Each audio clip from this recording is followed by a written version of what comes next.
अस्सलाम वालेकुम दोस्तों, की हाल चाल? तुम मेरा देश पंजाब टीवी, मैं थोड़ा मेहरबान आदम कपड़ों का 965 अज एक माशाल्लाह फ्यूचर मैच वीडियो लैके आए हैं। माशाल्लाह निक्की निक्की सिंगी है सुनित लैके साफ देवाना लाइक करिए। एक घड्डी दी माशाल्लाह टाका प्यारियां ने, निक्की वक्खी है, मंतर सोनी है माशाल्लाह, पिछली अख से निक्की निक्की सिंगी है माशाल्लाह।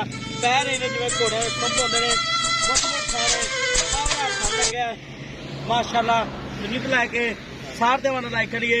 पंडा वाले बहाने ने, निक्की वक्खी है, कद चंगा, लाम चंगी है माशाल्लाह। सुई है सोनाली भाई हम पूछांगे की हिसाब किताब इहदा। अस्सलाम वालेकुम जी।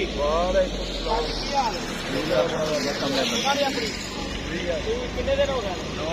9 दिन। मगर कहते मगर कट्टी है। किनवा सुआ सुई है? दूसरा जन्म दूजे ने।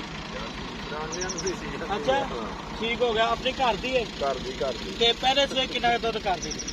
16 पहले से थाल जवाब घाटा छोटा पुआरा है कोई कोई मसला है? अच्छा कोई नहीं कोई नहीं। अच्छा ठीक हो गया माशाल्लाह। पंडा वाले बहाने ने ते खांचे की गारंटी अपनी गारंटी ते हुण दुध कितना कर दी हाजर टाइम? 14-15 बच्चे छड़ के बच्चे समेत 14 किलो बच्चे समेत। ठीक हो गया। ते बच्चे किन्ने थान छड़ दे? एक थान। कितना थाना का? 13 किलो हो जाता। 1 किलो बच्चे छड़ दे। ठीक हो गया। उस्ताद जी कहना मुल करना प्यार पता जेड़े पैसे लै लैन। 6 लाख कितना? 6 लाख नहीं 6 लाख ज्यादा जी। नहीं मुल जायज करो जिन्ने मैं बेचनी।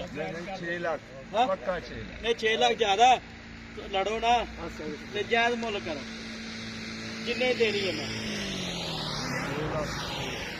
6 विच कोई लाड़ प्यार किराया भाड़ा छड़ देंगे। किराया भाड़ा छड़ दोगे? ठीक हो गया जी। 6 लाख रुपये डिमांड मालका की लैके साथ देवाना लाइक करिए। पंडा वाले बहाने ने 14 किलो दुध हाजर टाइम मगर कट्टी है, दूजा सुला सुई है। 6 लाख जो प्यार मत होएगा। नंबर होंगे 0307 1076 965। कट्टी विखा दो जी, मगर कट्टी है माशाल्लाह।